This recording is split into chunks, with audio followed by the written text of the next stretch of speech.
All right. Well, good morning, everyone. Welcome to today's Exploring by the Seat of Your Pants event. My name is Joe Grabowski, and I'll be your host for today. Those who may be new to Exploring by the Seat of Your Pants, we're all about bringing science, adventure, exploration, and conservation live into classrooms across North America. School's out for the summer, but we're still going to be doing a handful of these live events over the summer months. So today we're really excited to be connecting live for a little virtual field trip to the Duke Lemur Center, founded in 1966 on the campus of Duke University in Durham, North Carolina. It is a world leader in the study, care, and protection of lemurs, Earth's most threatened group of mammals. So with more than 200 animals across 14 species, the Lemur Center houses the world's largest and most diverse population of lemurs outside of their native Madagascar. Today, we're really excited to be joined by Megan McGrath, Education Programs Manager, to learn all about one of my favorite species of lemur, the aye. So, Megan, it's so great to have you joining us live today. Thanks. I'm really excited to be here and teach you all about not just my favorite lemur, but my favorite primate, the aye. All right, very cool. Well, Megan, we'll let you take over. We've got a great group starting to tune in live via YouTube. We've got an awesome group of students hanging out with us from home, and we're excited to learn a little bit more about the aye. All right, wonderful. So I'm going to go ahead and share my screen.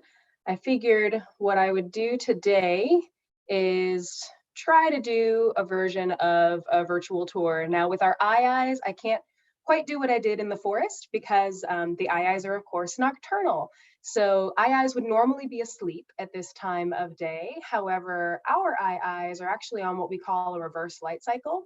So when I go inside the nocturnal building, we have nice red light throughout the building all day long. And that red light doesn't hurt their eyes, but it's not very good for filming. So it wouldn't be very easy for us to do kind of a live session. So I have a presentation, but don't worry, it's mostly photos and videos. And I'll just talk to you about ayes, which is something that's a bit of a running joke here. I can talk about them for hours. So hopefully I'll keep it short enough that we can get some questions. So there's a reason these guys are my favorite primate. They're incredibly unique. There's really nothing else like them in the world. But before we get into, hold on, let me make sure I can use my presentation. There we go. So before we get into talking a little bit more about what makes ayes really unique, I wanted to share this really adorable photo of an aye because ayes can be very strange looking. I've had people react in various ways when they meet them in person here at the Duke Lemur Center, but they're so unique and so unheard of that most people aren't sure what to expect when they see them. So this is one of our younger ayes, and she's playing there. You can see her hanging off of her branch. But ayes are naturally found in the eastern rainforests of Madagascar and also a little bit on the western coast in the deciduous forest.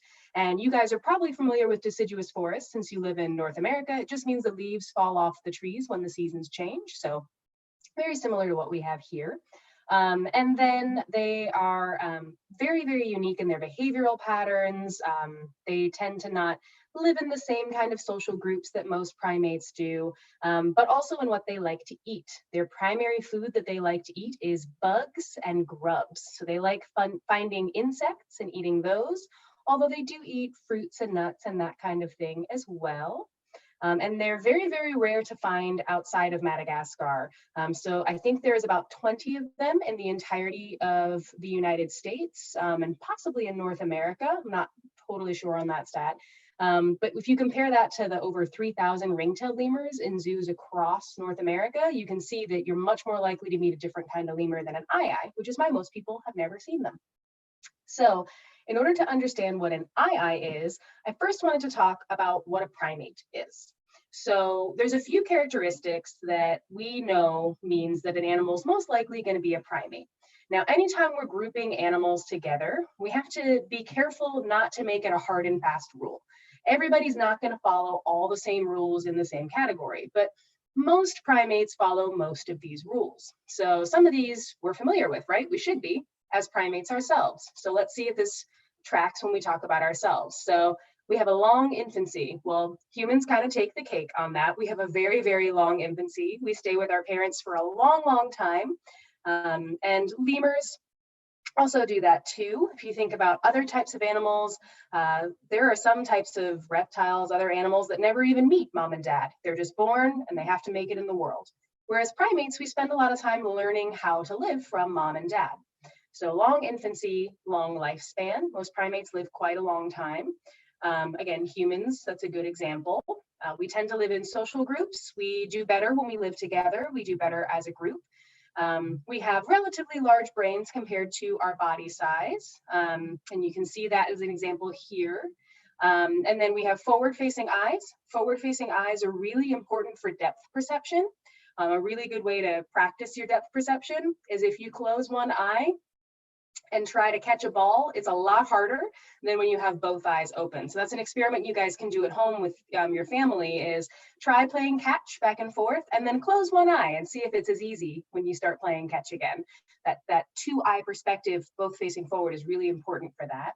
And then we have grasping hands and fingernails. Now, the difference between fingernails and claws is that fingernails don't go over the edge of our fingertips. So if you think about a dog's paw, they have claws that kind of come over the edge of the tip of their toe. And the claw is what's going to hit the ground. You see it in their paw prints. Whereas with primates, we use our hands a lot. We use them for grabbing onto things and manipulating small things, picking up pencils. When we're cooking, we use them a lot. So we don't need long claws getting in the way of that. So those are some of the main characteristics you see in primates. And we do see a lot of those. By the way, this is Hamadryas baboons that we have a picture of here. So this is a troop of a very recognizable type of primate. So let's talk about what characteristics eyes have. So we do have a lot of the primate characteristics.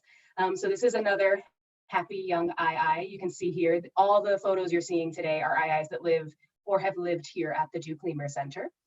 So we can see they do have a long infancy and lifespan. They spend a lot of time with mom and dad, and eyes in the wild can live into their teens, maybe even early 20s. We're not totally sure because they're not easy to find in the wild. But here they can actually live into their mid to late 30s. So they can live quite a long time. They definitely have large brains compared to their body. Eyes are particularly well known for that in the lemur family. Other lemurs don't have as big of brains. They're not known for being the smartest of the primates, but eyes are definitely the smartest of the lemurs. They definitely have forward-facing eyes, and they have grasping hands. But there's also a few things that make them a little bit weird. First, they're solitary. They don't like living with anybody else. They like mostly living alone. They will come together for breeding purposes, for mating purposes, and they will rear their young. But after that, they mostly live by themselves. They also have these really strange teeth. So I labeled them as beaver teeth, but basically they're incisors just like a rodent. So you can see actually an example right here. You can see these two teeth, and we'll be focusing on those a little bit later too and talking more about those.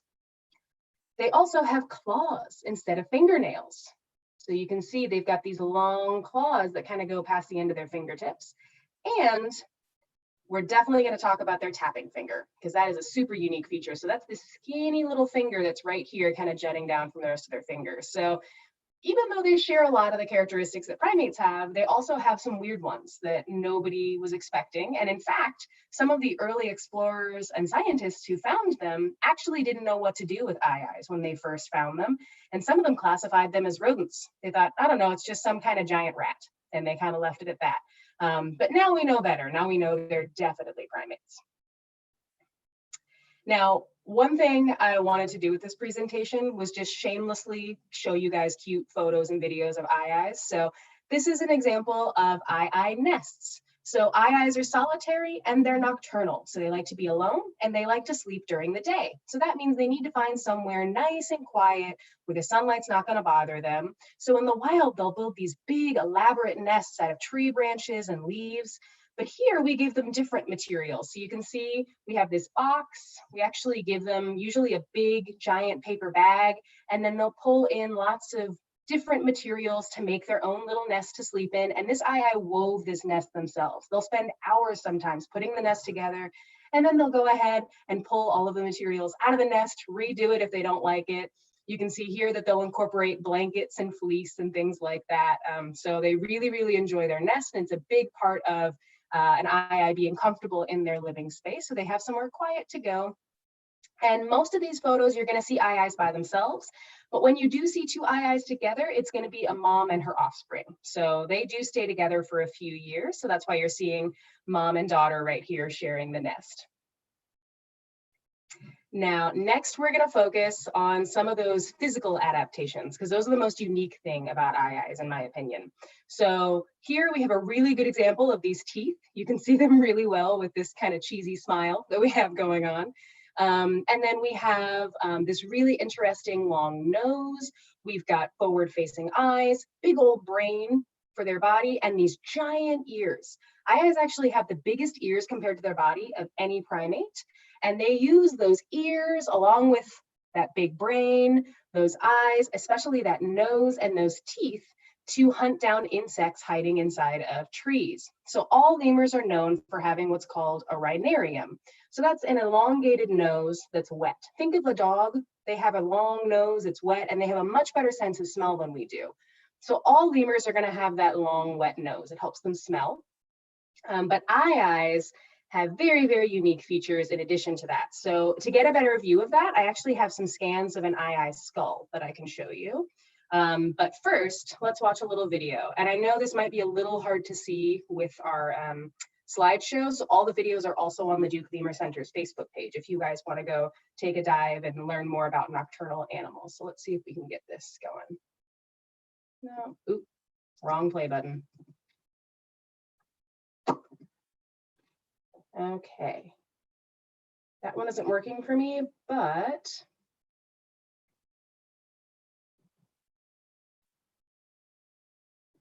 I have a secret weapon I can do. Let's see if I can play it on our page instead. All right, is my screen share still working? Yep, still sharing. Great. So here we've got a nice video of an eye using those incisors, those two front teeth, and she's eating a nice ear of corn. You can see she's grasping and holding onto it with her hand. This is Endora. She's actually one of our oldest residents. She's about 37 years old. So you can see those kind of adaptations at work. All right, let me move on back to the presentation. Switch back and forth.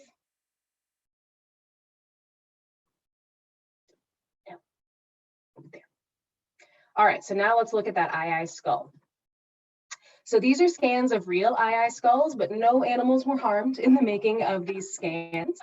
So this is from our division of fossil primates. So they study the bones of living and extinct lemurs so we can learn more about them. And this is a really, really great way to talk about what it means to be a primate. Now, I mentioned already, eyes break a lot of rules. We thought they might be rodents a long time ago, hundreds of years ago. One of our biggest clues that these guys are not just primates, but definitely lemurs is this right here. So if you look at the eye socket, this is the part of the skull where your eyes go. And in an eye and any other lemur, you have what's called a post-orbital bar. That is this bone that goes all the way around the eye socket. But if you were to look at my skull or Joe's skull, you would see bone back here behind our eye, kind of closing our whole eye orbit in. But when you're looking at a lemur, you just see this bar here and then it's open behind. It's a very, very easy way to tell. If you're looking at a skull and you see only this bone looping around the eye, but nothing back behind, you're going to be looking at a lemur skull most likely. And then also we can see some other neat things. We can see this nice open space down this long nose for lots of soft tissue structures to give them a really, really good sense of smell so they can absorb all those chemicals and recognize them. And then you see these giant teeth. And these giant teeth are one of the most amazing things about them. So let's get a side view here. So you can see that bar, nothing behind, giant space for the brain, and then these really weird teeth. And they're actually even weirder than they look once we look kind of at their place inside the skull. Here is a regular eulemur skull. So a eulemur is a type of lemur like a mongoose lemur or a blue-eyed black lemur. So it's just a group of lemurs. There's a lot of them. And so you can see we've got this long nose. We've got the post-orbital bar. The brain case isn't quite as big, but still pretty big. And then these teeth don't look anything like the eye. They go all the way forward. So the eye is really unique even for a lemur. And now let's talk even more about those incisors. This is actually how far back in their head the eyes incisors go. So this red down here on the bottom, that's their bottom tooth. So if you remember, this is how much of the tooth you can see coming out of their skull when they're biting and chewing and using those teeth. This is how much of their tooth is actually in their head. So that means that their tooth goes all the way back underneath their nose, and this is where the eyeball is. So their tooth comes all the way back underneath their eye inside of their skull. That's how long that tooth is. And this bottom tooth is even longer, wrapping all the way around and starting all the way back here. And those teeth are what we call open root incisors, meaning that they just continuously grow throughout the eye's life. So the same thing happens with rodents. Squirrels, their teeth will continue to grow. Rats, their teeth will continue to grow. This is not something you usually see in primates, though. And the reason it's okay that those teeth continue to grow is that eyes use them all the time to chew through really tough, hard things, like mostly bark on the outside of wood, but they also can use them to break into nuts and that kind of thing. So those teeth will wear down over time because they're chewing really, really hard stuff with it because they've got really, really strong jaws. In fact, if you were to give an eye enough time and enough time for their teeth to keep growing in, they can actually nibble through concrete over time. That's how strong those jaws are and how strong those teeth are. So it's very, very important for eyes to have those really, really strong teeth because that's what helps them break into that hard wood in Madagascar to get all the bugs that are hiding inside. So I just really love this image because it's just a little mind-blowing just how long those teeth are there. So here's a photo of one of our eyes doing exactly what eyes do best. So you can see chewing right into that bark, and you can see there's little frayed bits of wood coming off the side. They can break through wood in record time. It only takes a few seconds for them to bite right in and get access to the softer wood underneath. And this is actually something we call a bamboo feeder.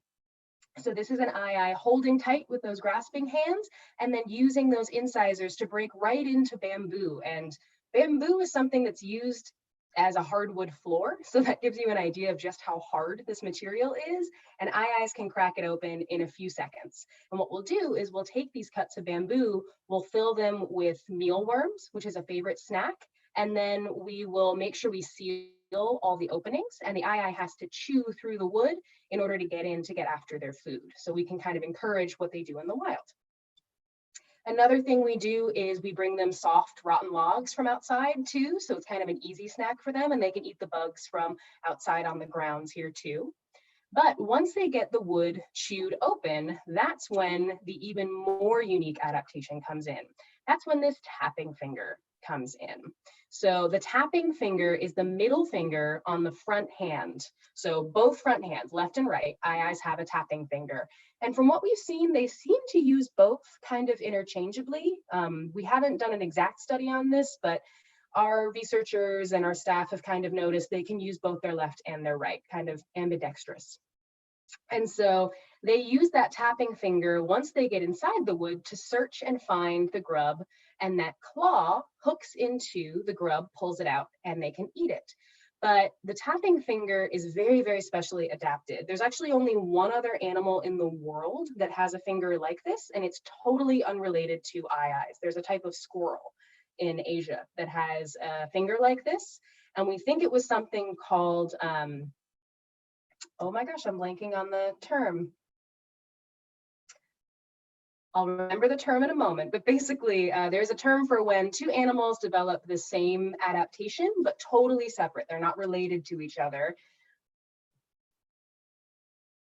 I'll remember it in a minute. Okay, so, or you can look it up. So basically, we don't think that this eye is related to squirrels. We think they both just happen to evolve this super, super unique trait to sneak things out of trees. So here we're going to see one of my favorite videos. This is baby Eye Melisandre, and she's less than a year old in this video, and she is learning how to explore the world, and she uses her tapping finger to explore the world. So they tap and listen to everything around them to see what's going on. And so you're going to see a really cute example of that once I switch, since my video isn't cooperating. And let's go back. Here she is.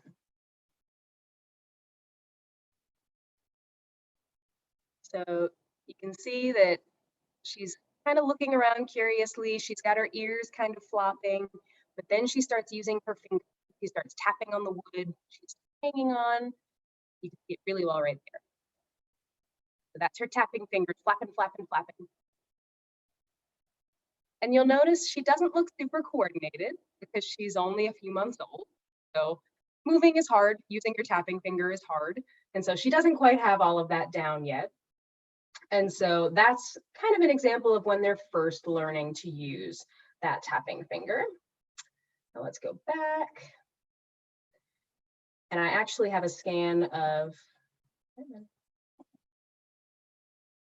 the tapping finger that we can see as well. So here is a scan of what an Eyes hand looks like. And to give you an idea of what we're looking at, right here, just behind where the blue arrows are, this is what would be the bones in our hand. So it looks like the fingers start here, but that's just because we don't see where the hand is. So this is where the hand is. And then after that is where the fingers really start. And the reason I have some arrows on here is that the tapping finger is not just much skinnier than all of the other fingers.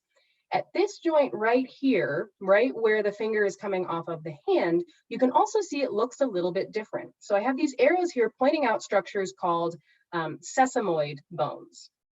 And sesamoid bones are basically there to help keep the tendon that runs down your finger. So that's the thing that kind of runs down the middle of your finger, bit of flesh that helps it bend up and down. So this is what makes sure that when your finger is bending, it's bending up and down. So think of it kind of like these bones help keep that tendon on the right track, so that when your finger moves, it moves up and down and things don't go off course. Well, this finger here, this middle finger, doesn't have those bones blocking the tendon from moving in different directions. So that means that this middle finger on an eye can bend any direction. So it can bend backwards, sideways, either direction. And so we would hurt ourselves if we tried to bend our finger all the way to the right or all the way to the left. Our fingers do best when they're bending up and down. But an eye's finger is so flexible, it can easily bend all those different directions. And here is another view to kind of give you a good view of it. So you can see these bones sit right underneath that joint, and they're just spaced apart enough so that the tendon is kind of controlled in which way it can go. But again, no sesamoid bones here. So nothing controlling the range of motion that the eye has on that skinny middle finger. That middle finger is also, I find it really fascinating that researchers discovered that that finger actually heats up a few degrees every time that the eye is actively using it. And that's because that little finger is so skinny that it mainly is just bone and blood vessel and tendon and a little bit of muscle. But basically, it's very, very hard to keep that finger heated up, because the heat basically evaporates right out of the finger as they're using it, because it's so skinny, there's not much to insulate and hold all that heat in. So that means using that finger is what we call energetically expensive, meaning it uses a lot of energy to use that finger. So when the eye is moving around and not using that finger, they'll actually, another cute eye photo. So you can see she uses it as pretty much every utensil that you can imagine. So when she's using it, she has her other fingers pulled back and she has that finger extended all the way out. This is what I think gives people the wrong impression that that middle finger is super long compared to their other fingers. But actually, what you can see right here, that it's not their longest finger, but it always looks like it is because of how they use it. When they use it, they scrunch all their other fingers back and they just extend this one finger. And they use it to drink water. They use it to eat all of their food. They really use it all of the time. Here's another example. So this is just a little piece of banana, not anything that's really hard to eat. They could just pop it right in their mouth. But she thinks that it's more fun, and it's how she's evolved, to use that middle finger to scoop out all of the insides of the banana. So she's using that middle finger and that claw to scoop out all the soft insides so she can get it into her mouth. And you can see that finger looks so crazy long compared to her other fingers, but it's just because of how she's holding the rest of her hand. That finger's doing all the work on that hand, so the other fingers just curl back to stay out of the way. This is one of my favorite videos ever, so I'm really excited to share it with you all. And this is an example of eyes eating eggs. So we give soft-boiled eggs to our eyes here, and they love eating the yolk. It's a really important source of protein. And this is a great video we got of Ardry and Elphaba, a mom and daughter, and they were kind enough to come out when their lights were still on. So think of this like a super early time for an eye to be awake. You can see we're tapping to investigate the egg at first, and then what she's going to do is choose a little hole right in the top of that egg. Now remember, those teeth are so strong they could nibble through the wood she's standing on, but she's very delicate. And she just choose a tiny hole in the egg, and now you can see she's using that middle finger as a spoon. She uses it to scoop all the yolk out of the inside of the egg. And so it almost looks like she's holding a utensil, like when we eat with a spoon or a fork, just her finger. And I should say that video was courtesy of her primary caretaker. So you can see she clearly trusted whoever was getting that video and didn't mind her being very close with the camera. So that was one of my favorite things we've ever gotten on video. So it's a great example of them using that tapping finger. And this is just one of my favorite stories here. So this is an older eye, and she was gifted a pineapple. Now this was a very special pineapple because we grew it here in our garden, and we'd had a lot of trouble in the past because raccoons kept stealing our pineapples before we could harvest them. So this one we managed to save, but it was one little pineapple, and it's very hard to split that up amongst over 200 lemurs. So we decided to gift this whole pineapple to one of our older eyes, our senior eyes, but she'd never seen a whole pineapple as far as we knew. So we decided to put some honey on the leaves here just to tell her, hey, this is something to eat. You should be excited about this. And they gave her the pineapple. She seemed to only really lick the top leaves, and they said, okay, we'll leave it in overnight and see if she figures it out. And they came in the next morning and they were pretty disappointed because they found the pineapple just sitting on the ground, looked like it hadn't even been touched after she licked that honey off of the top. And they said, oh, well, we tried. And then they went to pick up the pineapple, and they noticed that it was much lighter than it had been the day before. And that's when they rolled it over, and they saw that she had, in fact, eaten the pineapple. She had just done what eyes do best. She had taken a little section out with her strong beaver-like teeth, and then she used her tapping finger to scoop all of those tasty insides out of the pineapple.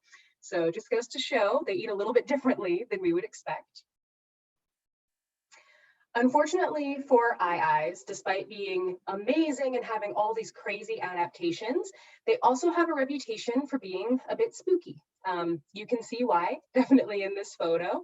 Now imagine that you're in Madagascar and you are moving through the forest late at night, and all of a sudden, way up in a tree, you see this little ghost-like face peering down at you. No other animals in sight, just this guy, because they live alone.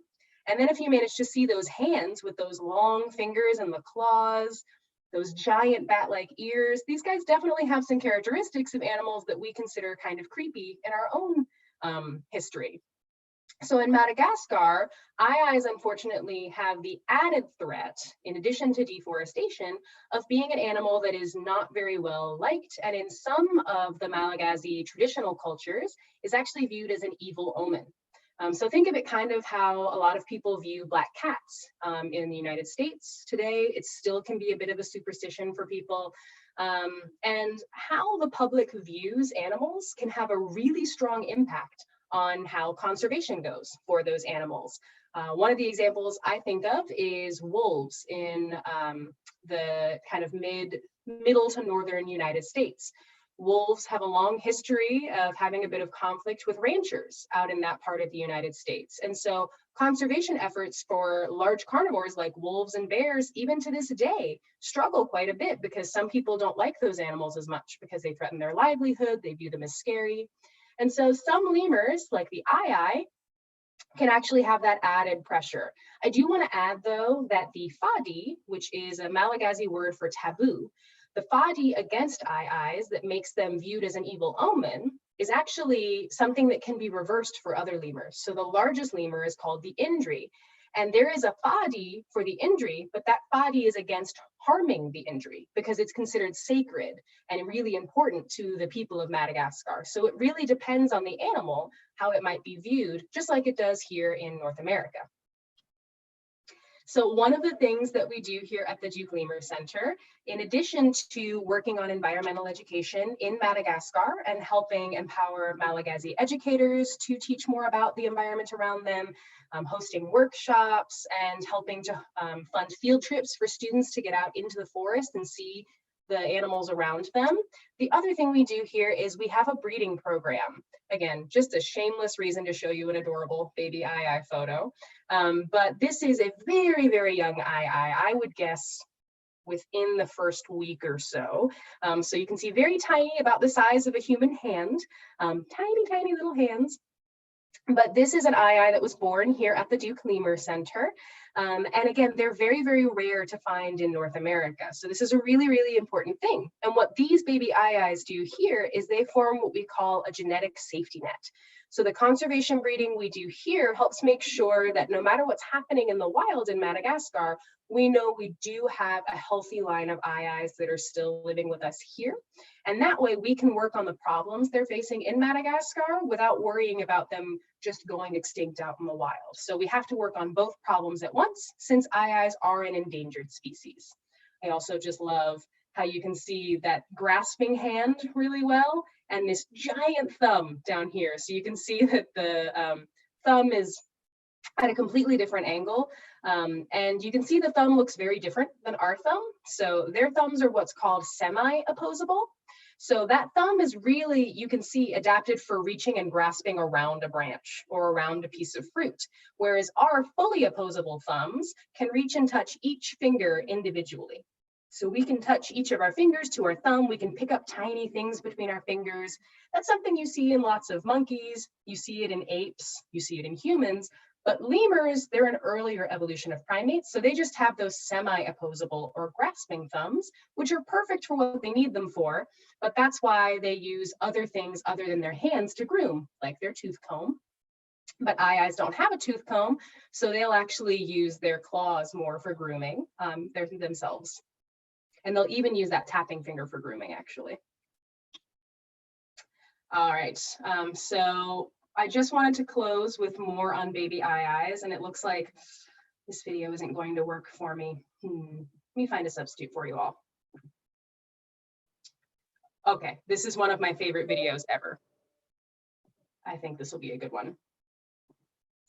So this is one of our young Eyes, Agatha. And she's a couple of years old in this photo. She's turning 3 this year. And this is her mom up here. Mom's not really paying much attention to her. Medusa's just staying out of her way. She's working on her nest. And Agatha, unbeknownst to Medusa, is in an epic battle against a paper bag. That's all it is. It's just a giant paper bag, like one of those yard waste bags you'll get to put a lot of stuff in. So this is a great example of how playful young primates can be, and how simple the enrichment we give them can be. This isn't sped up, by the way. This is the actual speed with which she was attacking this bag.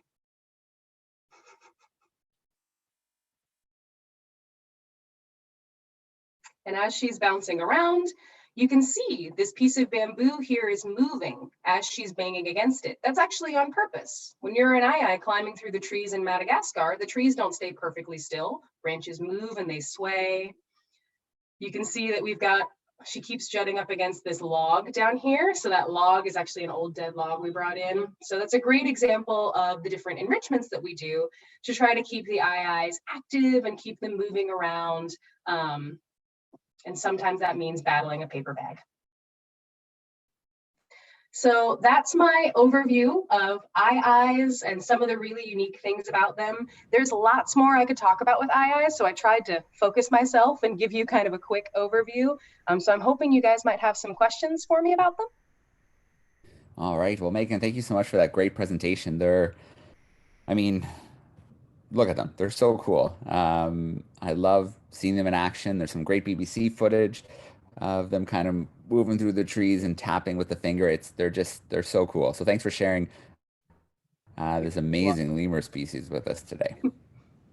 All right. Well, let's get to some questions. I can see already at the Campbells, I see someone's hand up. So why don't you go ahead and unmute and we'll get your question. Do Eyes use their tails like lemurs do for keeping balance?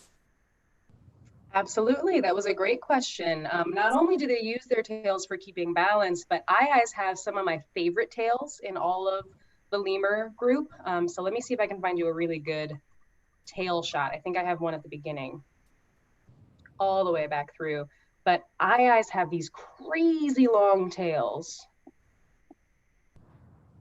There we go. So you can see that tail is really long and really bushy. What's funny about this tail is if you were to shave this tail, it would just be a skinny little rod. So it's mostly fur. But yes, they absolutely use it to help them balance. And eyes can climb up trees. They climb on branches upside down. They'll hang upside down. So that tail's really helpful as a counterbalance. Good thought. All right, it's a great question from Ontario here in Canada. We're going to go visit Kennedy now. Kennedy is joining us. Where's Kennedy?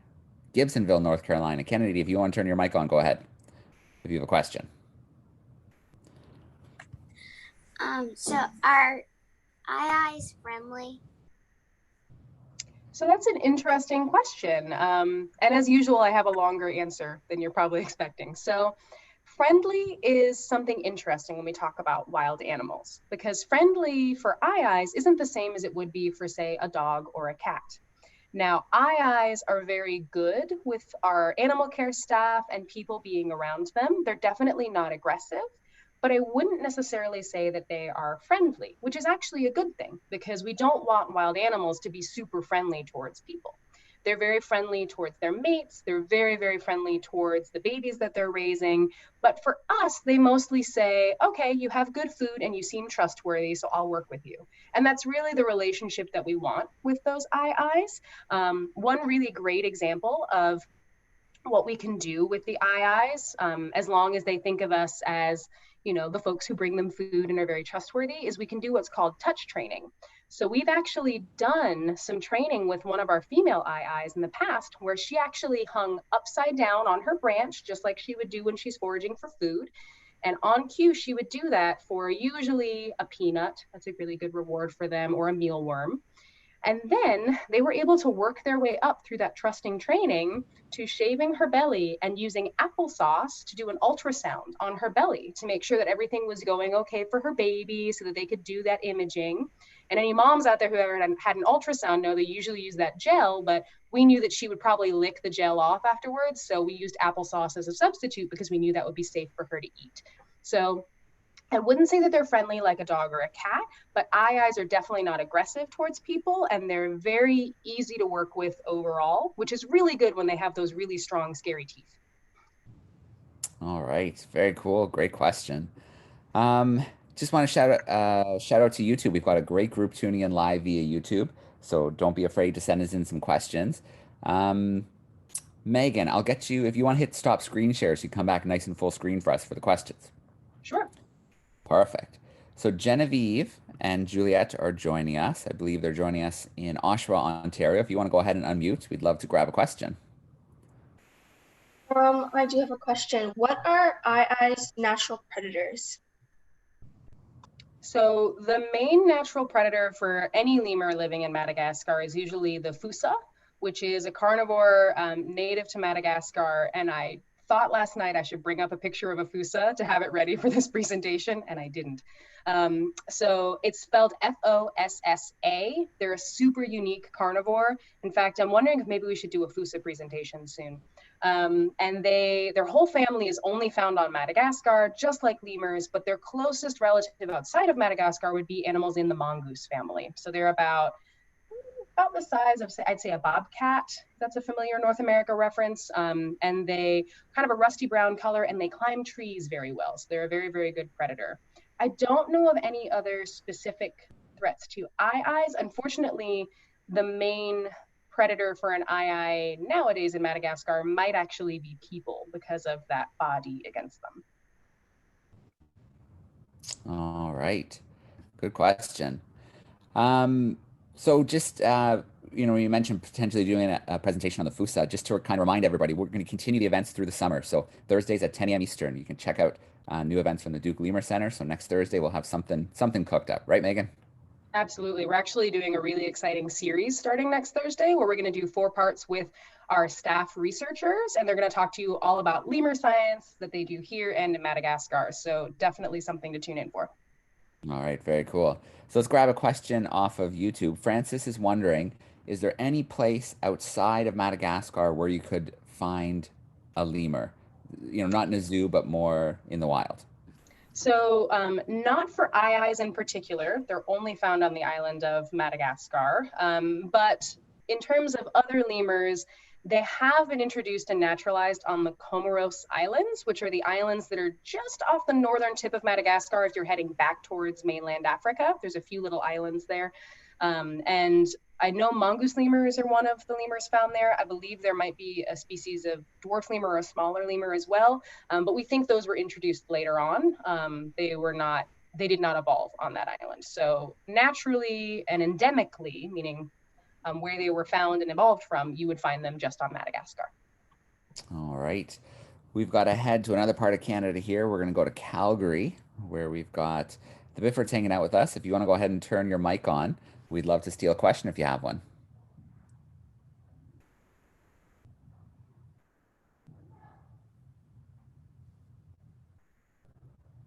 We don't have a question. All right. Looks good. How you guys doing?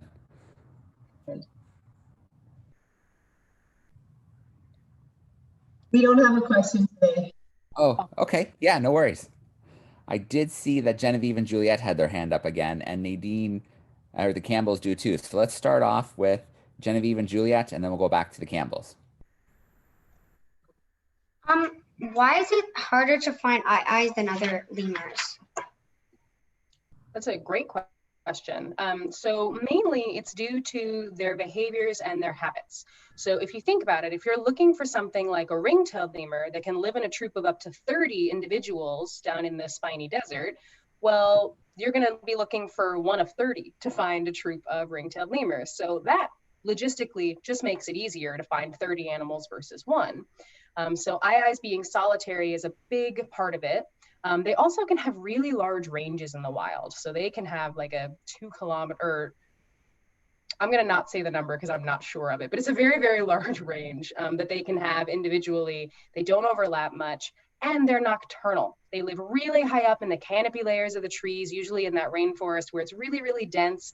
They're out mainly at night. So I have heard many stories from researchers, people who are doing kind of eco vacations to Madagascar that they really wanted to see eyes. They saw lots of other lemurs, but people have done multiple trips to Madagascar and never seen an eye in the wild. They're very, very hard to find. Usually your best bet is to work with a local Malagasy guide who really knows their forest, knows it well, and might know where a particular eye sleeps in a tree. It'd be extremely rare to just come across one in the wild. You usually have to find somebody who knows where they live, knows where they nest, and then they can take you over there. All right, very cool. Campbells, go ahead and turn your microphone on. How much do eyes weigh?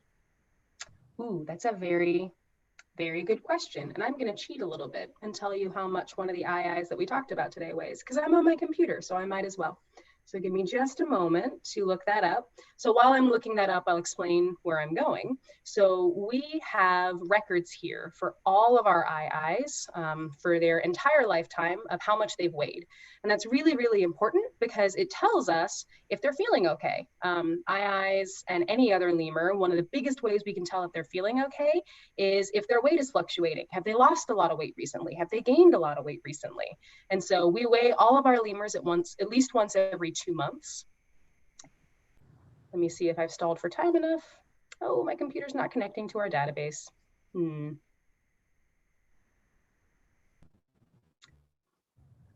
I want to give you an estimate, but I'm always wary of getting it very, very wrong. If I were to do it in pounds, they weigh a lot less than you'd be expecting.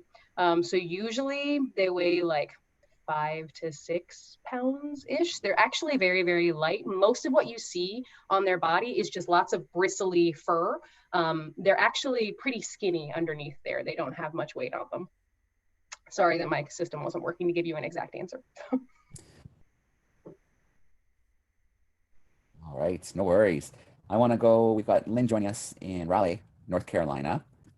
And she's wondering about something that we could do from so far away to help support and protect the lemurs? Absolutely. So this can be a big question.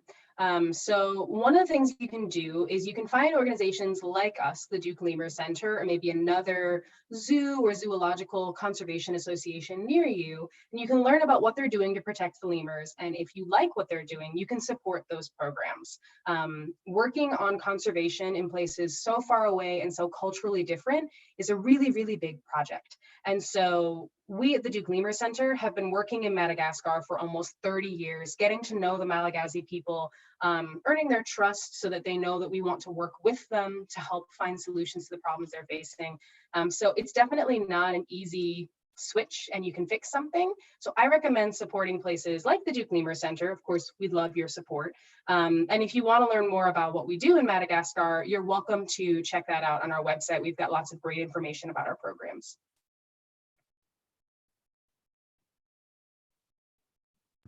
All right, very cool. Well, Megan, I want to start off with a huge, oh, actually, let's squeeze one more, and I see Kennedy has a hand up. Go ahead, Kennedy. So do eyes get along with any other like species? Yeah, they definitely get along.